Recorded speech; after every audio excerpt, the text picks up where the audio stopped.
999,998, 999,999, 1 million. Morning workout complete.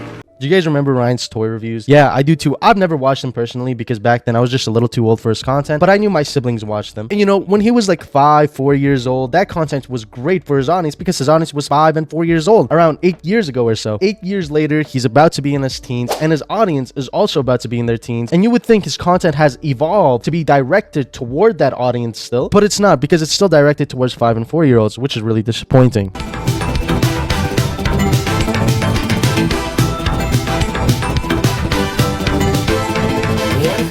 There, one of my favorite Ryan World's villains. What do you think? And you might be thinking, well, why is she still doing this? It's because of his greedy parents. Now, you might be thinking, why though? You know the saying, if it's not broke, don't fix it? Well, yeah, they took that shit to heart because they did not go astray from their previous content. It makes sense because when you look at some of their most popular videos, it's around that genre. 2 billion, 1.1 billion, and many videos with over 100 million views in their catalog. And I know what you might be thinking, well, how's it his parents' fault? Well, recently, a lot of his content is basically shilling Ryan toy review product. As you guys know, they have their own comic series or whatnot. Prized possession.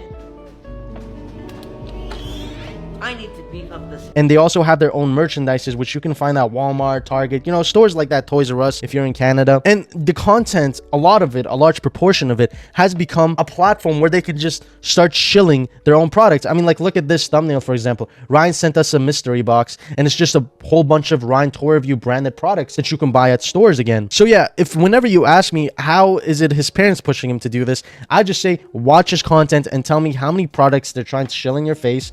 Now, what I don't understand about this is he's about to be 13 years old. He's about to get into his teenage years. He's not going to be wanting to do this forever. Maybe he's doing this right now just to please his parents and whatnot. But keep in mind, Ryan's toy reviews has consistently been in like the top 10 highest earners for like 5 years in a row. Matter of fact, in 2018, Forbes reported that he earned a staggering $22 million at 7 years old. At 7, he earned $22 million. He could have come on YouTube in 2018, made $22 million, never uploaded a video again after that year, and still live better than 95% of the people in the world. Now you might be thinking, well, why the hell do you care? You know, this isn't your child, this isn't that, this isn't this. Because when I was 13, I know damn well I didn't want to be making playing giant carnival games challenge. That's not the shit I wanted to do when I was 13. When I was 13, I wanted to play video games. And I feel like he's approaching that age as well, where he's like, do I really want to do this? I guess, you know, when you're that young, you want to do what your parents want you to do because you love them and whatnot. So I can't really blame him, so I'm blaming his parents for it. Now, the consequences of still doing these kinds of videos is kids don't care how much money you have. So when he's in school, he might be bullied because of the content that he's still making and being put to work to make. Like I said, kids do not care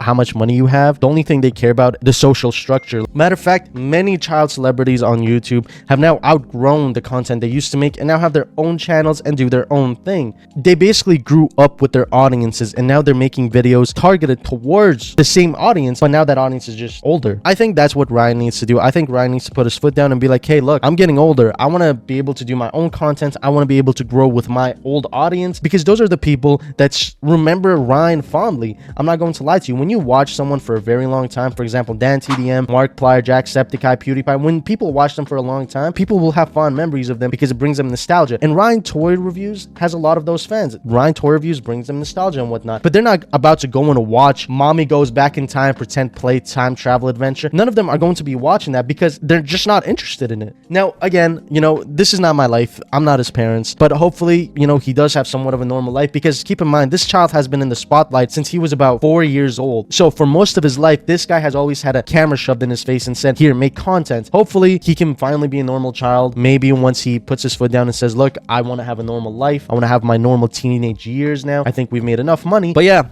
that's all for today's video, guys. If you guys enjoyed the video, then consider liking and subscribing. And let me know how you guys feel about this. Am I wrong? Am I right? I always like to hear other people's opinions, but yeah, see ya.